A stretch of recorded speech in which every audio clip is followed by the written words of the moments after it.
పరిపూర్ణ బోధ 5. జ్ఞానము నేననొక్కటే జ్ఞానముచే బయలు తనను గనయామిదన్. జ్ఞానమను దానిలేమిని జ్ఞానముచే దెలసెనేని జ్ఞానమేదోయ్ బ్రహ్మాండము గానరాదోయ్. జ్ఞానమే ఆకాశసునామువతు దాని జ్ఞానమే ఆకాశసునామువతు దాని లోనే బ్రహ్మాండము గానవచ్చును చూడు. జ్ఞానమజ్ఞానములు వేరను మానవులకి గుట్టు తెలియదు. జ్ఞానతీతము గన్న వారికి జ్ఞానమే హుల్లకి ఎరుక. జ్ఞానమేదోయి బ్రహ్మాండమో గానరాదోయి. జై నిజ గురుభ్యో నమః. శ్రీ నిజానంద పోలూరు వీరయాచార్య విరచితమైన శుద్ధ నిర్గుణ భరతత్వ బోధామృత కందార్థ దరువులలో పరిపూర్ణ బోధ ప్రకరణంలో ఈరోజు మనం 5వ కందార్థం. శిష్య, నేననగా ఏంటో చెప్పాను. అన్నీ కూడా నేనే అయ్యి వేర్వేరుగా భ్రమ చెందుతూ ఉన్నానయ్యా. ఇంకా శిష్య, జ్ఞానము నేనన్నొక్కటే.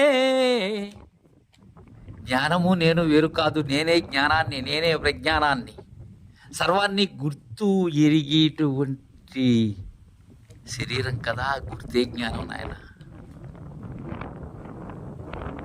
సర్వాన్ని ఎరిగేది ఏదైతే ఉన్నదో అదే జ్ఞానం.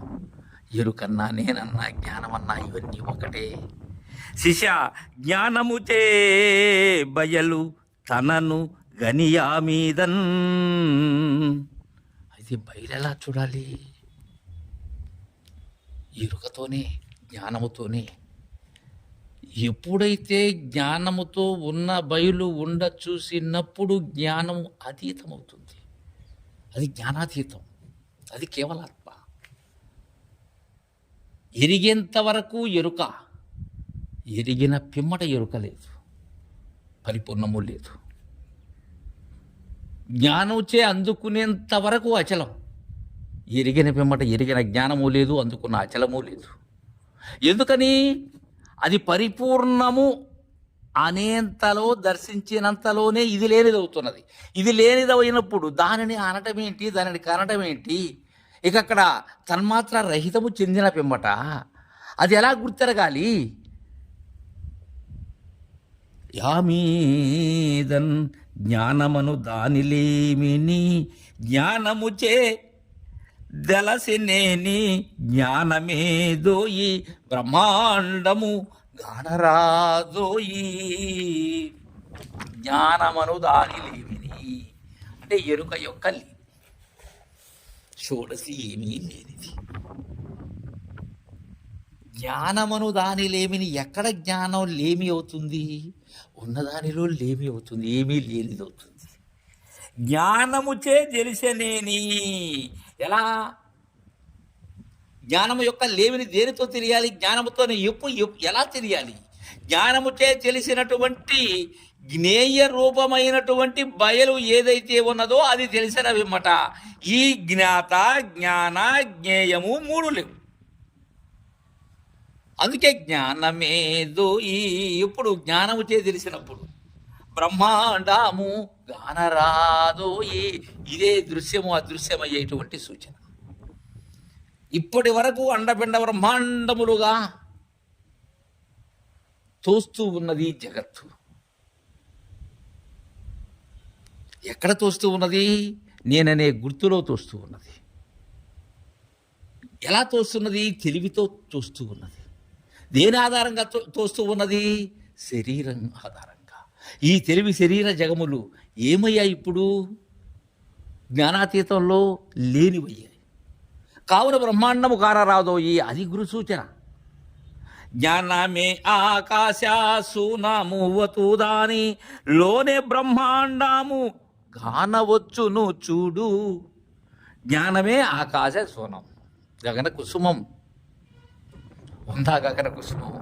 చెప్పుకున్నట్లుగా ఆ మేఘములు అలా భ్రాంతి చెందిస్తున్నాయే కానీ అక్కడ ఏమీ లేదు శిష్య. శూన్యము నాయన అది.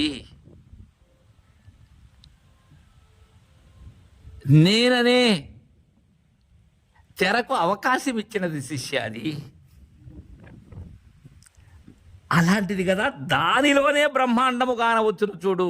అవకాశం అన్నాను కదా. ఇప్పుడు ఈ బ్రహ్మాండానికి అవకాశం ఏది ఇస్తూ ఉన్నది? శూన్యమే అవకాశం ఇస్తూ ఉన్నది, కానీ అది ఆకాశం.